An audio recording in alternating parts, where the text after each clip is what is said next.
Okay then, now let's add the others, and now let's add in everything else. Okay, now let's get started.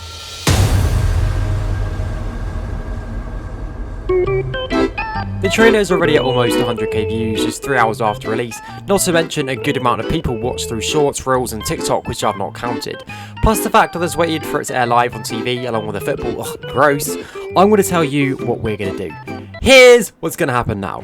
You're going to sit and chill, or maybe stand and chill, I don't know, maybe you're on the train or something, and together we're going to go and put through every official throne we have, plus touch on some leaky things, but don't worry, I'll give fair warning before that, and put everything in order from episode 1 through to 8. And as we go, I'll tell you some of my thoughts and opinions, if you even care, which you do, since you clicked on this video.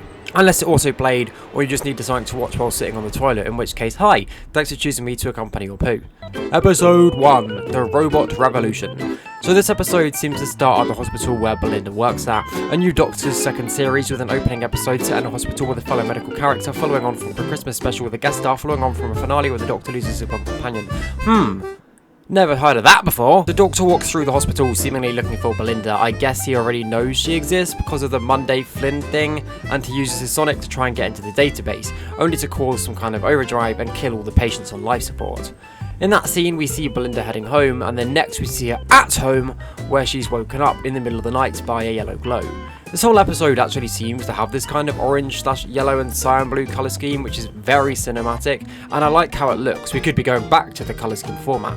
There's something I really liked about RTD1. For example, you had episodes, like 42, which was very red and orange, then Human Nature and Family of Blood with green, Daleks in Manhattan had lots of bronze, and then, Poison Sky and Centauran Stratagem had lots of purples. I don't know. I just like it when an episode has a set colour scheme, it just seems cool to me. Anyway, we see as the ship lands in Belinda's garden, the ship is actually massive, as you can see here, which is why they use some teleport beam to beam her up and take her on board. The Doctor obviously catches wind of this and leaves Earth chasing after. Meanwhile, Belinda is taken aboard and through. We know this planet is at war, and it's maybe my guess that either Belinda's important because of the whole mystery box thing and that's why they need her, or they're trying to get doctors, because we see the whole the whole I'm a nurse exchange, that they're working to heal patients, so maybe they just need medical experts and are kidnapping them. The ship then lands in the TARDIS too, which is seemingly taken to another part of the ship. Then we see some kind of rebel attack, so it looks like this planet is at war between two rivaling factions. A robot is blown up and a few of the people are killed. I've seen some people say this is a Dalek blast. It's very obviously from this episode 1, so has come from another humanoid or robot character though. So while I really doubt it's the Daleks, I am open to believing that this could be Skara, and perhaps another civilization found the planet and kind of rebuilt and updated it following the Daleks' disappearance. It even mimics the history of the race. We know the Daleks were born out of a race between two rivaling species, the Kaleds and the Thals. Perhaps these two races or two factions of the same race are heading the same way as well, but obviously the Doctor will help end the war and avert the creation of an eventual second Dalek race. Also, he does seem a bit shook by the weapon. Maybe that's just because it's graphic, or maybe it is because it's Dalek tech these people are using. Following the attack, which could well be some form of rescue, we see the Doctor and some of what we'll call the rebels escape with the same beam that took Belinda onto the ship. The episode plot probably stopping the war then must take place, and eventually the Doctor saves the day, leaving with Belinda in the TARDIS. We then have the whole introduction to the TARDIS thing, and then he must tell her why she's so important, or why he was following her to begin with. He tries to take her home, he opens the door, and then this must fail, and this is when Belinda gets a bit annoyed, saying he has to take her home, and he probably has a few failed attempts. Episode 2, Two Meddling Kids. I'm gonna guess it's been maybe a bit of time of the Doctor trying to get her home, and they've started having some fun. They land in the past, and rather than them trying again, the Doctor offers her a look around, and I mean, who would say no to that? So they dress up, he gives her the warning about changing history, and the two head out. The film comes to life, killing the people, and meets the Doctor and Belinda. I'm guessing this is either when the Doctor's trapped him when he's defeated or something, or something along those lines. Episode 3, The Jump. This episode is all about taking a leap of faith, facing your fears and all that stuff. It's worth noting, by the way, apart from episode 1 and 6, I'm making these titles up. The TARDIS lands on some kind of craft, and I guess maybe the Doctor knows these people, or they just don't really care, because he seems to join them and jump, no pun intended, just in right away. When they're on the planet, they set up this scanner thing, and the Doctor shows Belinda how cool everything is, a bit similar to Boom. Exploring the planet some more, the exploration team reach and breach a facility where stuff starts going wrong.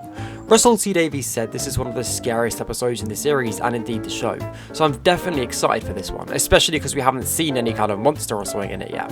That said, the next episode also has a monster where it deals in fear, so we'll have to see. Maybe the order got switched around and that's the one he's referring to, but either way, I'm interested to see what this episode really is all about and why it's so hauntingly scary.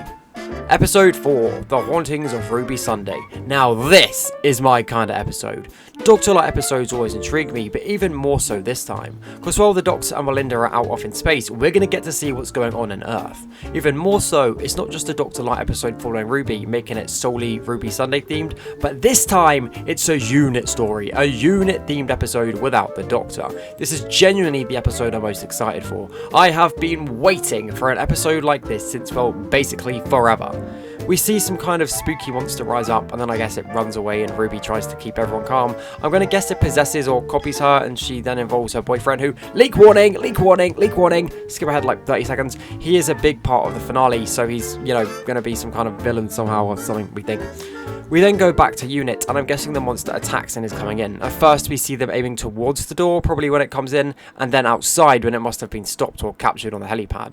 Really cool, we get to see all this lot again. The base, Shirley, etc. Wouldn't surprise me if this was a backdoor pilot to the Unit spin-off. The war between the land and sea. Now this could be anywhere in the episode, but I have a hunch it's at the beginning or end, either at the start and the monster has escaped, or at the end and Kate is going to check on it, or perhaps check on something else. The Master maybe? Episode 5, What If the Doctor Got a Load Taper Fade? Episode 5, The Web of Stories. I think it's a pretty good title, I'll give you that one, Russell, for a price. We see the Doctor is showing Belinda around, heading to get his haircut, so maybe he's been here before, or maybe they've come here especially for this. Heading inside, the Doctor views all the missing posters. This could be outside, it doesn't really matter to be honest, but obviously I'm guessing— Wait, hold the phone. As I'm writing this, I've cracked it. Okay, so the Doctor and Melinda are looking around. They see a bunch of missing posters. The last place these people were seen or just haven't heard going in was to go get a haircut. So naturally, the Doctor goes in to get one, which is when we see this heated moment, because, going in there, the Doctor knows something's off. Then this barbershop is obviously some gate to another dimension or something, or this big mechanical spider is, which feeds off of stories. The web could perhaps be, I thought, maybe the web of time, and it's like crawling over the timelines or through time. That, or it's making this web from the stories it gathers until it becomes strong enough to do something or other. There's probably going to be various different dream sequences where reality isn't all that it seems, and it results with, of course, the day being saved.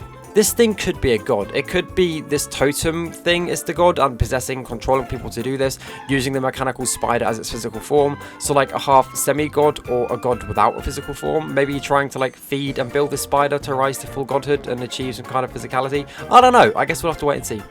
Episode 6, The Interstellar Song Contest. Apparently the most expensive episode in the show, which once you consider sets, Rylan, practical alien makeup, Anita Dobson shooting out where CGI, originally made and scored musical numbers, needing singers, composers, backing singers, probably more than one set of performers, it's obvious why all of that for an at least 45-minute story is going to cost a bomb. Now, we all know as fans that money doesn't mean quality. I mean, look at Midnight. That was supremely low budget with the highest quality. That said, it doesn't mean I'm not going into this episode expecting it to be bad simply because it has budget behind it, because that would just be stupid. This episode does look really, really good. Once we see the contest begin, the Doctor and Melinda stay. We get what I'm assuming is a simple cameo from Mrs. Flood, with her main stuff impacting the finale. But with this being pre-finale, I do think maybe there is a chance she could interact with the Doctor and Melinda somehow. The Song Contest Stadium has these weird diamond-shaped things which seems to be generating the gravity. These fail somehow and the gravity failed, sending everyone flying out, smashing the glass roof which we see here, and sending people and pods and the TARDIS out into space. The Doctor falls out, as does the TARDIS, but I think he either manages to catch onto the TARDIS or it latches around him and saves him, taking him back to Belinda, who is still in whatever pod or room she was in. We see her looking at some floating blood here, so she probably thinks the Doctor's dead along with everyone else for a bit. And then obviously, because the TARDIS fell too, he is alright and he comes back, which is when they hug. I'm going to be real here, I don't know what the plot is for this story, but I'm guessing Mrs. Flood survived too. Maybe she even had something to do with it. Either way, this episode has a lot of mystery about it. Very interested to see what's going to come of it. I have high hopes, Juno Dawson. High hopes. Episode 7, the finale, part 1. Yes, it's been confirmed as another 2-part finale. Thank goodness. Bones of London. Weird bone creatures walking around, not really sure what they are, where they've come from, but they look pretty cool. The Doctor leaving Belinda in some kind of honeycomb style ship or place of these people. I thought it looked familiar to classic Gallifreyan helmets at first, but apparently people are saying they are big bug things, which works with the whole cocoon honeycomb vibes, I guess, so sure, let's go with that. We then see the Doctor leaves, which might be Mel's house. Something I've not seen other people talk about is the fact there is actually someone standing behind him, not Mel. It looks like someone new, someone we don't already know, so definitely a new character. And then the Doctor heads off to work. Episode 8, Rampant Revolutions. Again, Russell, for a price. A title I feel arcs back to the start of the series with the Robot Revolution. This episode has Belinda working as a slave for this insect race, alongside maybe other humans or just someone else. She eventually rises up and tries to stop them or escape, probably succeeding. There's also this shot of Mel, which is my favourite shot from the trailer. It gives cliffhanger vibe, reminds me of Doctor Strange with reality collapsing. We know from certain whispers that this episode is about warped realities or different universes or just something, with everyone wearing similar suits to the Doctor. Like how, the monks in Series 10 have messed up things and changed history, making people think it's always been like this. I think it's happening again, or, obviously not with the monks, but just something similar. Probably because of Mrs. Flood or another Pantheon member. And Mel here is probably when she figures all of this out and realises it's all fiction, and then the facade starts to collapse around her. I think this finale is going to be much better than the last. I'm really excited from this shot just alone. So, good old Melanie Bush. Almost gives me Nightmare Man vibes. Purple, I don't know. I actually have a whole theory about that I nearly did last year, so let me know if you want to hear it, I guess. Or, don't. Something I thought could be cool is if the Doctor and gang go into the belly of the beast, ready to fight what they think is a god, only for it then not to be a god, and for it to be something like the Daleks or something. Just imagine how cool that would be. The Doctor going, oh, we've got things very, very wrong. I don't know what Doctor I'm doing. The music Powdy. Oh, we've got things very, very wrong. And he realises they are up against something completely different. Anyway, this series looks really cool. The leaked German Disney Plus trailer more or less just confirms everything else we've spoken about, with robots going to Belinda's house and taking her. Episode 3 being spooky, the monster, entering Unit HQ, and we also get some cool look into when the Doctor and Belinda enter the worlds of animation. In regards to these shots, talking about New Year's Day 2007, I think it's from a montage of trying to get Belinda home and the Doctor's getting angry at staying off course. I mainly think this because I just don't really see where else it could go. Then again, we all thought that about the monk bit last time, and it just happened to start into the finale somewhere, so we will see. There will be more videos coming out soon, just a quick video now showing my thoughts on what I think is going to happen a bit. Join the Discord below. I have only one thing to say to you. Bye!